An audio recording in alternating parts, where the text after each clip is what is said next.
नमस्कार सभी को। मेरे चैनल में आप सभी का हार्दिक स्वागत है। आज मैं उपस्थित हूँ मुंशी प्रेमचंद्र द्वारा लिखित उपन्यास प्रेमाश्रम का अगला भाग लेकर, अर्थात 38वां भाग लेकर। तो आइए कथानक प्रारंभ करते हैं। लाला प्रभाशंकर ने भविष्य चिंता का पाठ न पढ़ा था। कल की चिंता उन्हें कभी न सताती थी। उनका समस्त जीवन विलास और कुल मर्यादा की रक्षा में व्यतीत हुआ था। खिलाना, खाना और नाम के लिए मर जाना, यही उनके जीवन के उद्देश्य थे। उन्होंने सदैव इसी विमूर्ति की आराधना की थी।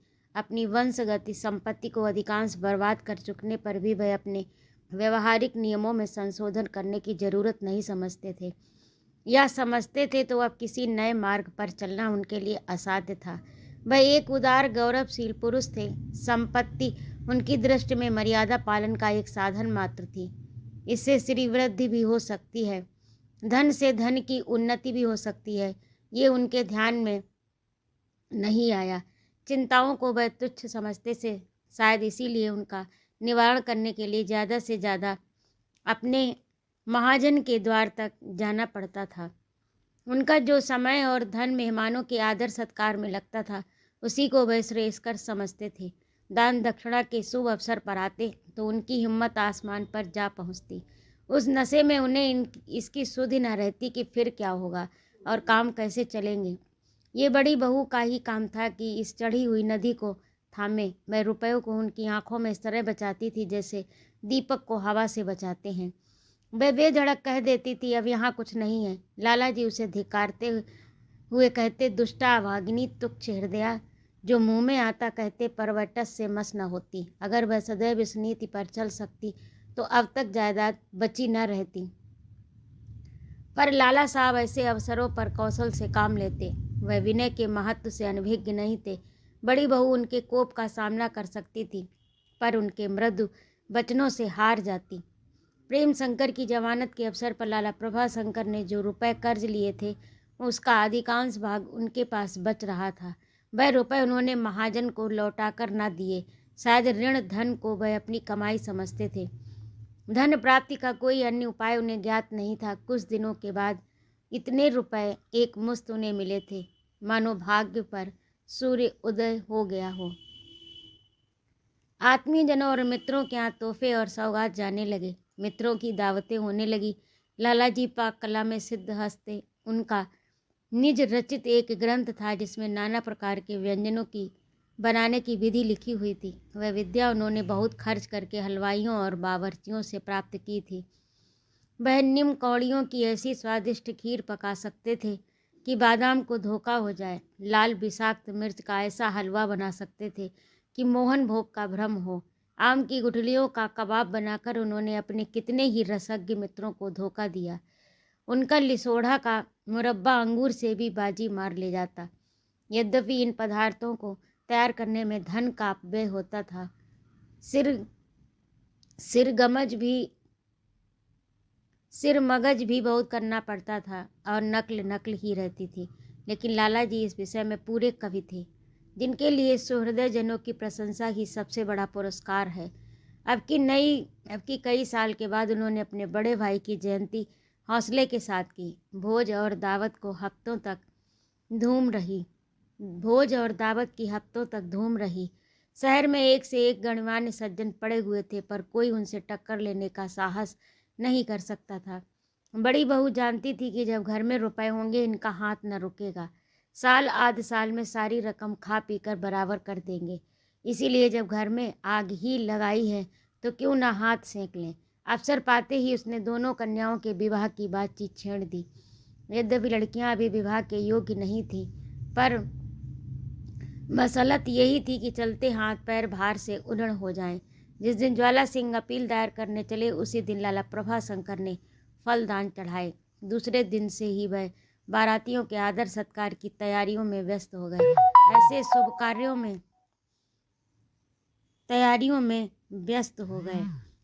शुभ कार्यों में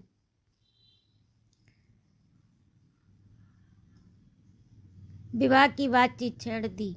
यद्यपि लड़कियां अभी विवाह के योग्य न थी, पर मसलत यही थी कि चलते हाथ पैर भार से उरण हो जाएं। जिस दिन ज्वाला सिंह अपील दायर करने चले उसी दिन लाला प्रभाशंकर ने फल दान किए। दूसरे दिन से वे बारातियों के आदर सत्कार की तैयारी में व्यस्त हो गए। ऐसे शुभ कार्यों में ये किफ़ायत को दूषित ही नहीं अक्षम्य समझते थे।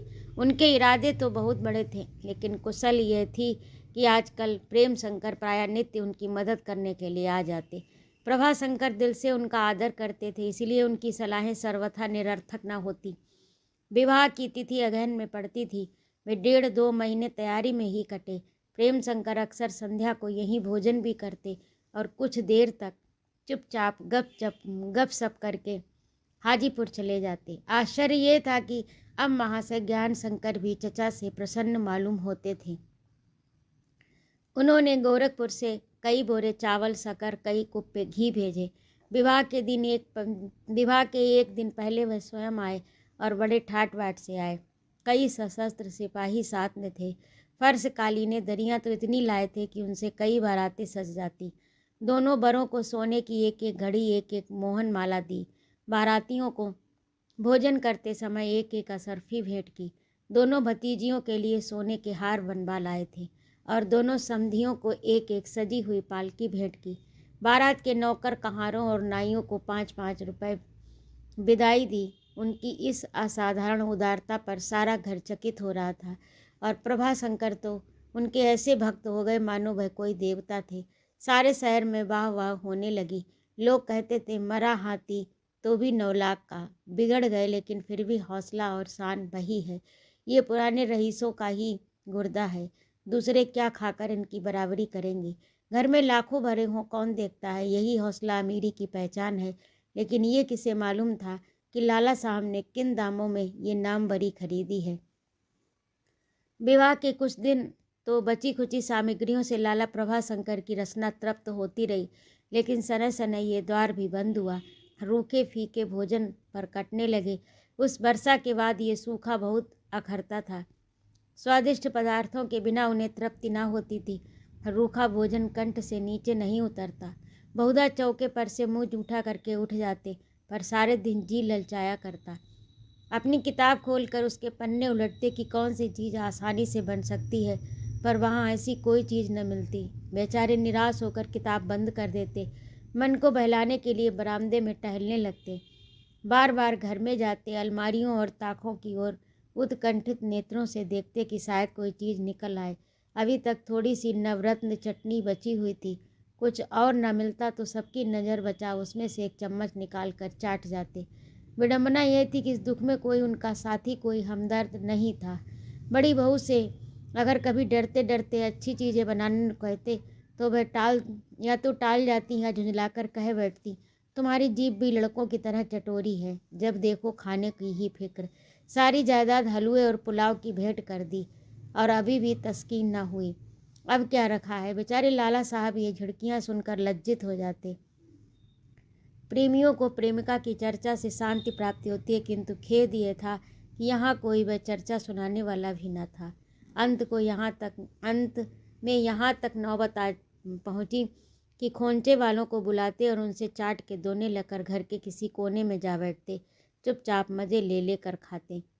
पहले चाट की ओर वह आँख उठाकर भी नहीं देखते थे, पर अब वह शान न थी। 1.5-2 महीने उनका यही ढंग रहा, पर टटपुंजिए खोमचे वाले बादों पर कब तक रहते। उनके तगादे होने लगे। लाला जी जो उनकी विचित्र पुकार पर कान लगाए रहते थे, अब उनकी आवाज़ सुनते ही छिपने के लिए बिल ढूंढने लगते। उनके बादे अब सुनिश्चित न होते थे। उनमें अविनय और अविश्वास की मात्रा अधिक होती थी। मालूम नहीं इन तगादों से उन्हें कब तक मुँह छिपाना पड़ेगा, लेकिन संयोग से उनके पूरे करने की एक विधि उपस्थित हो गई। श्रद्धा ने एक दिन उन्हें बाजार से 2 जोड़ी साड़ियाँ लाने के लिए दाम दिया। वह साड़ियाँ उधार लाए और रुपए खोमचे वालों को देकर गला छुड़ाया। बजाज की ओर से ऐसे दुराग्रहपूर्ण और निंदास्पद तगाजों की आशंका न थी। उसे बरसों वादे पर टाला जा सकता था, मगर उस दिन से चाट वालों ने उनके द्वार पर आना ही छोड़ दिया। लेकिन चाट की लत बुरी है। अच्छे दिनों में वह गले की जंजीर है, किंतु बुरे दिनों में तो वह पैनी छुरी हो जाती है। आत्मसम्मान और लज्जा का तस्मा नहीं छोड़ती। सॉरी।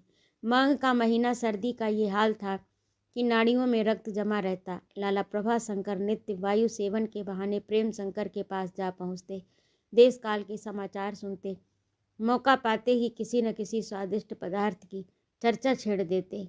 उस समय की कथा कहने लगते जब चीज खाई थी, मित्रों ने उस पर क्या क्या टिप्पणी की थी। प्रेम शंकर उनका इशारा समझ जाते और सीलमणि से वह पदार्थ बनवा कर ले आते। लेकिन प्रभाशंकर की स्वाद लिप्सा कितनी दारुण थी उसका उन्हें ज्ञान नहीं था। अतएव कभी कभी लाला जी का मनोरथ वहाँ भी पूरा न होता। तब घर आते वह सीधी राह से ना आते। स्वाद तृष्णा उन्हें नान बाइयों के मोहल्ले में ले जाती। प्याज और मसालों की गंध से उनकी लोलुप आत्मा तृप्त होती थी। कितना करुणजनक दृश्य था। 70 साल का बुढ़ा, उच्च कुल मर्यादा पर जान देने वाला पुरुष गंध से रस का आनंद उठाने के लिए घंटों नानबाइयों की गली में चक्कर लगाया करते, लज्जा से मुंह छिपाए हुए कि कोई देख न ले। ताजे कबाब की सुगंध से उनके मुंह में पानी भर आता। यहाँ तक कि खाद्य का भी विचार नहीं रहता। उस समय केवल एक अव्यक्त शंका, एक मिथ्या संकोच उनके फिसलते हुए पैरों को संभाल दिया करता। एक दिन लाला प्रेम शंकर के पास गए तो उन्होंने अपील का फैसला सुनाया। प्रभाशंकर प्रसन्न होकर बोले, ये बहुत अच्छा हुआ, ईश्वर ने तुम्हारा उद्योग सफल किया। बेचारे निरपराध किसान जेल में पड़े सड़ रहे थे। ईश्वर बड़ा दयालु है। इस आनंद उत्सव में एक दावत होनी चाहिए। माया बोला, जी हाँ, यही तो अभी मैं कह रहा था। मैं तो अपने स्कूल के सब लड़कों को न्योता दूंगा। प्रेम शंकर, पहले बेचारे आ तो जाएं, अभी तो उनके आने में महीनों की देर है। कोई किसी जेल में है, कोई किसी में। जज ने तो पुलिस का पक्ष रखना चाहा, पर डॉक्टर इरफान अली ने उसकी एक न चलने दी। प्रभा, इन जजों का यही हाल है। उनका अभीष्ट सरकार का रोब जमाना होता है, न्याय करना नहीं। इस मुकदमे में तुमने दौड़ धूप न की होती तो उन विचारों की कौन सुनता। ऐसे कितने निरपराधी केवल पुलिस के कौशल तथा वकीलों की दुर्जनता के कारण दंड भोगा करते हैं। मैं तो जब वकीलों को बहस करते हुए देखता हूँ तो ऐसा मालूम होता है मानो भाट कवित्व पढ़ रहे हों। न्याय पर किसी पक्ष की दृष्टि नहीं होती। दोनों मौखिक बल से एक दूसरे को परास्त करना चाहते हैं। जो वाक चतुर है उसी की जीत होती है। आदमियों के जीवन मरण का निर्णय सत्य और न्याय के बल पर नहीं, न्याय को धोखा देने के बल पर होता है। प्रेम, जब तक मुद्दई और मुद्दा लेह अपने अपने वकील अदालत में लाएंगे तब तक इस दशा में सुधार नहीं हो सकता, क्योंकि वकील तो अपने मुवक्किल का मुख्य पात्र होता है। उसे सत्यासत्य निर्णय से कोई प्रयोजन नहीं। उसका कर्तव्य केवल अपने मुवक्किल के दावे को सिद्ध करना है। सच्चे न्याय की आशा तो तभी हो सकती है जब वकीलों को अदालत स्वयं नियुक्त करे और अदालत भी राजनीतिक भावों और अन्य दुष्संस्कारों से मुक्त हो। मेरे विचार में गवर्नमेंट को पुलिस में सुयोग्य और सच्चरित्र आदमी छांट कर रखने चाहिए। अभी तक इस विभाग में सच्चरित्रता पर जरा भी ध्यान नहीं दिया गया। वही लोग भर्ती किए जाते हैं जो जनता को दबा सके, उन पर रौब जमा सके। न्याय का विचार नहीं किया जाता। प्रभा, जरा फैसला तो सुनाऊं, देखूं क्या लिखा है। जरा फैसला तो सुनाओ, देखूं क्या लिखा है। प्रेम, हाँ सुनिए, मैं अनुवाद करता हूँ। देखिए पुलिस की कैसी तीव्र आलोचना की है। ये अभियोग पुलिस के कार्यक्रम का एक उज्ज्वल उदाहरण है। किसी विषय का सत्यासत्य निर्णय करने के लिए आवश्यक है कि साक्षियों पर निष्पक्ष भाव से विचार किया जाए और उनके आधार पर कोई धारणा स्थिर की जाए। लेकिन पुलिस के अधिकारी वर्ग ठीक उल्टे चलते हैं। ये पहले एक धारणा स्थिर कर लेते हैं और तब उसको सिद्ध करने के लिए साक्षियों और प्रमाणों की तलाश करते हैं। स्पष्ट है कि ऐसी दशा में वह कार्य के कारण की ओर चलते हैं और अपनी मनोनीत धारणा में कोई संशोधन करने के बदले प्रमाणों को ही तोड़ मरोड़ कर अपनी कल्पनाओं के सांचे में ढाल देते हैं। ये उल्टी चाल क्यों चली जाती है, इसका अनुमान करना कठिन है, पर प्रस्तुत अभियोग में कठिन नहीं। एक समूह जितना भार संभाल सकता है उतना एक व्यक्ति के लिए असाध्य है। प्रभाशंकर ने चिंता भाव से कहा, यह तो खुला आक्षेप है। पुलिस से जवाब तो नहीं तलब होगा। प्रेम, इन आक्षेपों को सुनता कौन है? इन आक्षेपों को पूछता कौन है? इन पर कुछ ध्यान नहीं दिया जाता तो पुलिस कब अगर इस पर ध्यान दिया जाता तो पुलिस कब की सुधर गई होती। इतने में ज्वाला सिंह आते हुए दिखाई दिए। प्रेम शंकर ने कहा, चचा साहब कहते हैं कि इस विजय का उत्सव करना चाहिए। बाल्यावस्था के पश्चात ऐसा समय आता है जब उद्दंडता की धुन सिर पर सवार हो जाती है। इसमें युवा काल की सुनिश्चित इच्छा नहीं होती, उसकी जगह एक विशाल आशावादिता है जो दुर्लभ को सरल और असाध्य को मुँह का कौर समझती है। भांति भांति की मृदु कल्पनाएं चित्त को आंदोलित करती हैं। सैलानीपन का भूत सा चढ़ा रहता है। कभी जी में आता कि रेलगाड़ी में बैठकर देखूं कहाँ तक जाती है। अर्थी को लेकर उसके साथ शमशान तक जाते हैं कि वहाँ क्या होता है। मदारी का खेल देखकर भी उत्कंठा होती है कि हम भी गले में झोली लटकाए देश विदेश घूमते और ऐसे ही तमाशे दिखाते। अपनी क्षमता पर ऐसा विश्वास होता है कि बाधाएं ध्यान में ही नहीं आती। ऐसी सरलता जो अलाउद्दीन के चिराग को दृढ़ निकालना चाहती है ऐसी सरलता जो अलाउद्दीन के चिराग को ढूंढ निकालना चाहती है। इस काल में अपनी योग्यता की सीमाएं अपरिमित होती हैं। विद्या क्षेत्र में हम तिलक को पीछे हटा देते हैं, रण क्षेत्र में नेपोलियन से आगे बढ़ जाते हैं। कभी कभी जटाधारी योगी बनते हैं, कभी टाटा से भी धनवान हो जाते हैं। हमें इस अवस्था में फकीरों और साधुओं पर ऐसी श्रद्धा होती है जो उनकी विभूति को कामधेनु समझती है। तेज शंकर और पद्य शंकर दोनों ही सैलानी थे। घर पर कोई देखभाल करने वाला भी नहीं था जो उन्हें उत्तेजनाओं से दूर रखता, उनकी सजीवता को, उनकी अबाध्य कल्पनाओं को सुविचार की ओर कर सकता। लाला प्रभा शंकर उन्हें पाठशाला में भर्ती करके ज़्यादा देखभाल अनावश्यक समझते थे। दोनों लड़के घर से स्कूल को चलते, लेकिन रास्ते में नदी के तट पर घूमते, बैंड सुनते, सेना की कवायद देखने की इच्छा उन्हें रोक लिया करती थी। किताबों में दोनों को अरुचि थी। दोनों एक ही श्रेणी में कई कई साल फेल हो जाने के कारण हताश हो गए थे। उन्हें ऐसा मालूम होता था कि हमें विद्या आ ही नहीं सकती। एक बार लाला जी की अलमारी में इंद्रजाल की एक पुस्तक मिल गई। दोनों ने उसे बड़े चाव से पढ़ा और मंत्रों को जगाने की चेष्टा करने लगे। दोनों अक्सर नदी की ओर चले जाते, साधु संतों की बातें सुनते, सिद्धियों की नई नई कथाएं सुनकर उनके मन में भी कोई सिद्धि प्राप्त करने की प्रबल इच्छा होती। इस कल्पना से उन्हें गर्वयुक्त आनंद मिलता था कि इन सिद्धियों के बल से हम सब कुछ कर सकते हैं, गड़ा हुआ धन निकाल सकते हैं, शत्रुओं पर विजय प्राप्त कर सकते हैं, पिशाचों को बस में कर सकते हैं। उन्होंने 2 लटकों का अभ्यास किया। यद्यपि अभी तक उनकी परीक्षा करने का अवसर न मिला था, पर अपनी कृतकार्यता पर उन्हें अटल विश्वास था। लेकिन जब से गायत्री ने माया शंकर को गोद लिया था, ईर्ष्या और स्वार्थ से दोनों जल रहे थे। यह दाह एक क्षण के लिए भी न शांत होता था।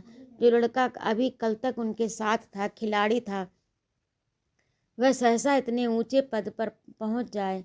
दोनों यही सोचा करते, कई ऐसी सिद्धियां प्राप्त करनी चाहिए कि जिसके सामने धन और वैभव की कोई हस्ती न रहे, जिसके प्रभाव से माया शंकर को नीचा दिखा सके। अंत में बहुत सोच विचार के पश्चात उन्होंने भैरव मंत्र जगाने का निश्चय किया। एक तंत्र ग्रंथ ढूंढ निकाला जिसमें एक क्रिया की विधि विस्तार से लिखी हुई थी। दोनों ने कई दिनों तक मंत्र को कंठ किया। उसके मुखाग्र हो जाने पर ये सलाह होने लगी कि इसे जगाने का आरंभ कब से किया जाए। तेज शंकर ने कहा, चलो आज से ही श्री गणेश कर दें। पद्य, अब जब कहो तब, बस 80 घाट की ओर चलें। तेज, 40 किसी तरह पूरा हो जाए तो हम अमर हो जाएंगे। तलवार तोप हम पर कुछ भी असर नहीं कर सकेगी। पद्य, यार बड़ा मज़ा आएगा, सैकड़ों बरस जीते रहेंगे। तेज, सैकड़ों अजी हजारों क्यों नहीं कहते। हिमालय की गुफाओं में ऐसे ऐसे साधु पड़े हैं जिनकी अवस्थाएं 400 साल से अधिक हैं। उन्होंने भी यही मंत्र जगाया होगा। मौत का उन पर कोई बस नहीं चलता। पद्य, माया बड़ी सेखी मारा करते हैं। बच्चा एक दिन मर जाएंगे, सब यहीं रखा रह जाएगा, यहाँ कौन चिंता है, तोप से भी न डरेंगे। तेज, लेकिन मंत्र जगाना सहज नहीं है। डरे और काम तमाम हुआ। जरा चौंके वहीं ढेर हो गए।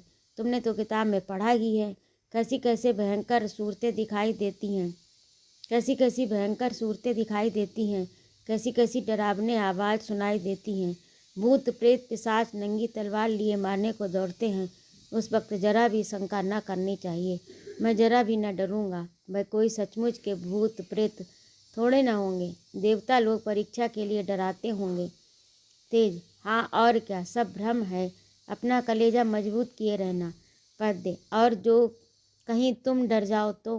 तेज शंकर ने गर्व से हंसकर कहा, मैंने डर को भून कर खा लिया। वह मेरे पास नहीं फटक सकता। मैं तो सचमुच के प्रेतों से न डरूं। शंकाओं की कौन चलाए। पद्य: जो हम लोग अमर हो जाएंगे तो हम लोग अमर हो जाएंगे। तेज: अवश्य, इसमें भी कुछ संदेह है क्या। दोनों ने इस भांति निश्चय करके मंत्र जगाना शुरू किया। जब घर के सब लोग सो जाते तो वे दोनों चुपके से निकल जाते, अस्सी घाट पर गंगा के किनारे बैठकर मंत्र जाप करते। इस प्रकार 39 दिनों तक दोनों ने अभ्यास किया। इस विकट परीक्षा में वे कैसे पूरे उतरे, इसकी व्याख्या करने के लिए एक पोथी अलग चाहिए। उन्हें अब वह विकराल सूरतें दिखाई दी। वे रोमांचकारी शब्द जिनका उस पुस्तक में जिक्र था, कभी मालूम होता था आकाश फटा पड़ता है, कभी आग की एक लहर सामने आ रही है, कहीं कोई भयंकर राक्षस मुंह से अग्नि की ज्वाला निकलता हुआ उन्हें निगलने को लपकता है। लेकिन भय की पराकाष्ठा का नाम साहस है। दोनों लड़के आंख बंद किए नीरव निश्चल निस्तब्ध मूर्ति के समान बैठे रहते। जाप का तो केवल नाम था। सारी मानसिक शक्तियाँ इन शंकाओं को दूर करने में ही केंद्रीभूत हो जाती थीं। यह भय कि जरा से चौंके झिझके या विचलित हुए तो तत्क्षण प्राणांत हो जाएगा, उन्हें अपनी जगह पर बांधे रहता था। मेरा भाई समीप ही बैठा है, ये विश्वास उनकी दृढ़ता का एक मुख्य कारण था। हालांकि इस विश्वास से तेज शंकर को उतना ढांढस न होता था जितना पद्य शंकर को। उसे पद्य पर वह भरोसा न था जो पद्य को उस पर था। अतएव तेज शंकर के लिए परीक्षा ज़्यादा दुस्साध्य थी, पर यह तय था कि मैं जरा भी हिला तो पद्य की जान पर बन आएगी। उस विश्वास की थोड़ी सी कसर पूरी कर देता था। इन दिनों वे बहुत दुर्लभ हो गए। मुख पीले, आंखें चंचल, होंठ सूख गए। दोनों सारे दिन संज्ञाहीन से पड़े रहते। खेल कूद, सैर सपाटे, आमोद प्रमोद उन्हें जरा भी रुचि नहीं थी। आठों पहर मन उचटा रहता था, यहाँ तक कि भोजन भी अच्छा नहीं लगता। इस तरह 39 दिन बीत गए। 40वां दिन आ पहुँचा। आज भोर से ही उनके चित्त उद्विग्न होने लगे। शंकाओं ने उग्र रूप धारण किया, आशाएं प्रबल हुई। दोनों आशा और भय की दशा में बैठे हुए कभी अमृत की कल्पना से प्रफुल्लित हो जाते, कभी आज की कठिनतम परीक्षाओं के भय से कांपते। पर आशाएं भय के ऊपर थीं। सारे शहर में हलचल मच जाएगी, हम लोग जलती हुई आग में कूद पड़ेंगे, वेदाग निकल जाएंगे, आँच तक न आएगी। उस मुंडेर पर से निशंक नीचे कूद पड़ेंगे, जरा चोट नहीं लगेगी, लोग देखकर दंग रह जाएंगे। दिन भर दोनों ने कुछ नहीं खाया, कभी नीचे जाते कभी ऊपर, कभी हंसते कभी रोते कभी नाचते। कोई दूसरा आदमी उनकी दशा देखकर समझता कि पागल हो गए। जब अंधेरा हो गया तो तेज शंकर घर में से एक तलवार निकाल लाया, जिसे लाला जी ने हाल में जयपुर से मंगवाया था। दोनों ने कमरे का द्वार बंद कर उसे मिट्टी के तेल से खूब साफ किया, फिर उसे पत्थर पर रगड़ा, यहाँ तक कि उसमें से चिंगारियाँ निकलने लगी। तब उसे बिछावन के नीचे छिपाकर दोनों बाजार की सैर करने निकल गए। लौटे तो 9 बज गए थे। बड़ी बहू के बहुत अनुरोध करने पर दोनों ने कुछ सूक्ष्म भोजन किया, तब अपने कमरों में लोगों के निद्रामग्न होने का इंतजार करने लगे। ज्यों ज्यों समय निकट आता था, उनका आशा दीपक भय तिमिर में विलुप्त होता जाता था। इस समय उनकी दशा कुछ उस अपराधी जैसी थी जिसका फांसी का समय प्रतिक्षण निकट आता हो। भांति भांति की शंकाएं, दुष्कल्पनाएं उठ रही थीं, किंतु इस आंधी और तूफान में भी एक नौका का स्पष्ट चिन्ह दूर से दिखाई देता था, जिससे उनकी हिम्मत बंधी थी। तेज शंकर चिंतित और गंभीर था। पद्य शंकर की सरल आशामय बातों का जवाब तक न देता। निश्चित समय आ पहुंचा तो दोनों घर से निकले। माघ का महीना, तुषार बेष्टित वायु हड्डियों में चुभती थी, हाथ पांव अकड़े जाते थे। तेज शंकर ने तलवार को अपनी चादर के नीचे छिपाया और दोनों चले, जैसे कोई मंद बुद्धि बालक परीक्षा भवन की ओर चले। पग पग पर वे शंका विहल होकर ठिठक जाते, कलेजा मजबूत करके आगे बढ़ते। यहाँ तक कि कई बार उन्होंने लौटने का इरादा किया, लेकिन 39 दिन की तपस्या के बाद वरदान मिलने के दिन हिम्मत हार जाना अक्षम्य दुर्बलता और भीरुता थी। अब तो चाहे जो हो, ये अंतिम परीक्षा अनिवार्य थी। इस तरह डरते हिचकते दोनों घाट पर पहुँचे। रास्ते में किसी के मुंह से एक शब्द नहीं निकला। अमावस की रात थी। आँखों का होना ना होना बराबर था। तारागण भी बादलों में मुँह छिपाए थे। अंधकार ने जल और वायु, पृथ्वी, आकाश को समाप्त कर दिया था। केवल जल की मधुर ध्वनि गंगा का पता देती थी। ऐसा सन्नाटा हुआ कि जलनाद भी उसमें निमग्न हो गया। ऐसा जान पड़ता कि पृथ्वी अभी शून्य के गर्भ में पड़ी हुई है। अनंत जीवन के दोनों आराधक पग पग पर ठोकरे खाते, शंका रचित बाधाओं से पग पग पर चौंकते नदी के किनारे पहुँचे। जल और नग्न होकर जल में उतरे। पानी बर्फ हो रहा था। उनके सारे अंग शिथिल हो गए। स्नान करके दोनों रेत पर बैठ गए। मंत्र का जाप करने लगे, लेकिन आश्चर्य ये था कि आज उन्हें ऐसा कोई दृश्य दिखाई नहीं दिया जिसे वे देख न चुके हों। न कोई ऐसी आवाज़ें सुनाई दी जो वे सुन न चुके हों। कोई ऐसी असाधारण घटना न हुई। सर्दी ने शंकाओं को भी शांत कर दिया। विषम कल्पनाएं भी निर्जीव हो गईं। दोनों डर रहे थे, आज न जाने कैसी कैसी विकराल मूर्तियां दिखाई देंगी।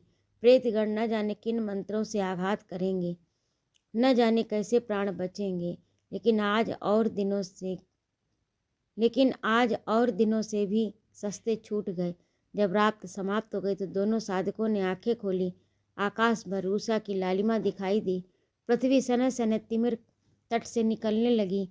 उस पार के वृक्ष रेत व्यक्त हो गए, जैसे किसी मूर्छित रोगी के मुख पर चैतन्य का विकास हो रहा हो। श्यामल जल वेग से बह रहा था, मानो अंधकार को अपने साथ बहाए लिए जाता हो। उस पार के वृक्ष इस तरह से झुकाए खड़े थे, मानो शोक समाज किसी की दाह क्रिया करके शोक से सिर झुकाए चला आता है।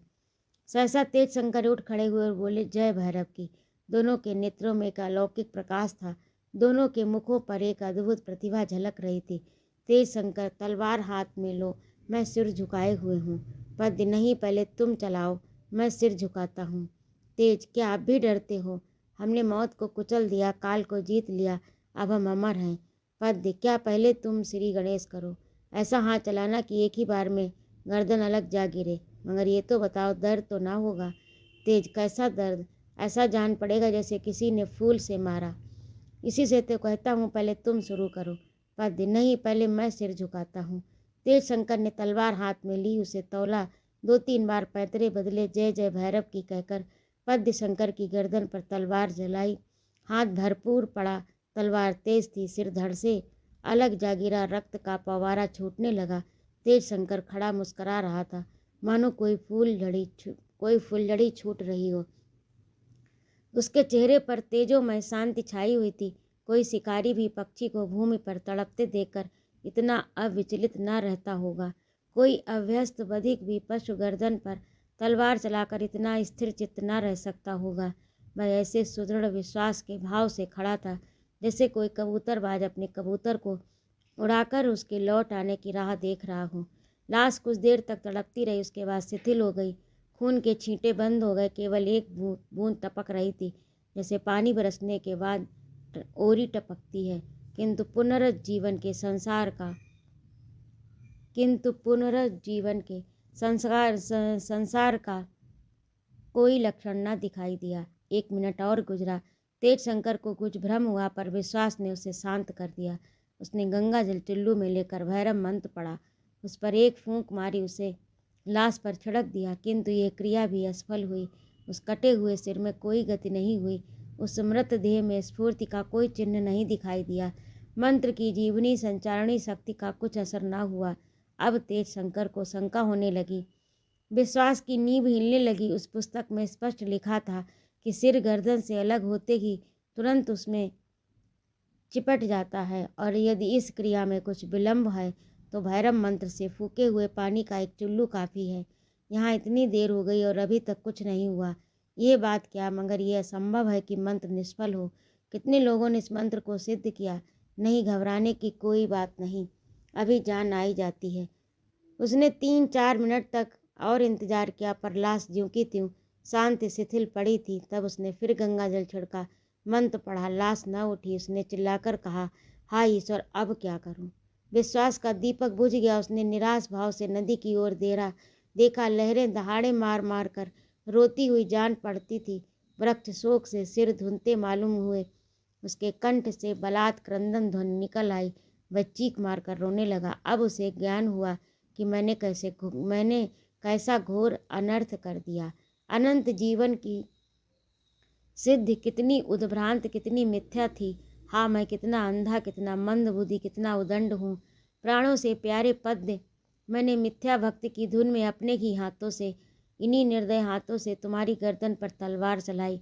मैंने तुम्हारे प्राण लिए। मुझसा पापी अभागा कौन होगा? अब कौन सा मुंह लेकर घर जाऊं? कौन सा मुंह दुनिया को दिखाऊं? अब जीवन वृथा है। तुम मुझे प्राणों से भी प्यारे थे। अब तुम्हें कैसे देखूंगा, तुम्हें कैसे पाऊंगा? तेज शंकर कई मिनट तक इन्हीं शोकमय विचारों से विहल होकर रोते रहे। अभी एक क्षण पहले उनके दिल में क्या क्या इरादे थे, कैसी कैसी अभिलाषाएं थीं, वह सब इरादे मिट्टी में मिल गए। किस धूर्त पापी ने ये किताब लिखी, उसे पाता तो उसी तलवार से उसकी गर्दन काट लेता। उसके भ्रम जाल में पड़कर मैंने अपना सर्वनाश किया। हाय, अभी तक लाश में जान नहीं आई। उसे उसकी ओर ताकते हुए अब भ्रम होता था। नैराश्य, व्यथा, शोकाघात, परिणाम, भय, प्रेमोद्गार, ग्लानि, इन सभी भावों ने उनके हृदय को कुचल दिया। तिस पर भी अभी तक उसकी आशाओं का प्राणांत न हुआ। उसने एक बार डरते डरते कनखियों से लाश को देखा, पर अब भी उसमें प्राण प्रवेश का चिन्ह नहीं दिखाई दिया। तो आशाओं का अंतिम सूत्र भी टूट गया। धैर्य ने साथ छोड़ दिया। उसने एक बार निराश होकर आकाश की ओर देखा, भाई की लाश पर अंतिम दृष्टि डाली, संभल कर बैठ गया। वही तलवार अपने गले पर फेर दी। रक्त की फुवारें छूटी, शरीर तड़पने लगा, पुतलियां फैल गईं, बलिदान पूरा हो गया। मिथ्या विश्वास ने दो लहलहाते हुए जीव पुष्पों को पैर से मसल दिया। सूर्यदेव अपने आरक्त नेत्रों से ये विषम माया लीला देख रहे थे। उसकी नीरव पीत किरणें उन दोनों मंत्राहत बालकों पर इस भांति पड़ रही थी, मानो कोई शोक विहल प्राणी से लिपट कर रो रहा हो। तो ये था आज का भाग। आपको कैसा लगा कमेंट करके अवश्य बताइएगा। और यदि आपको मेरा कहानी सुनाना अच्छा लगता हो तो कृपया मेरे चैनल को लाइक और कमेंट करें तथा सब्सक्राइब अवश्य करें। सुनने के लिए बहुत बहुत धन्यवाद। जय माँ भारती।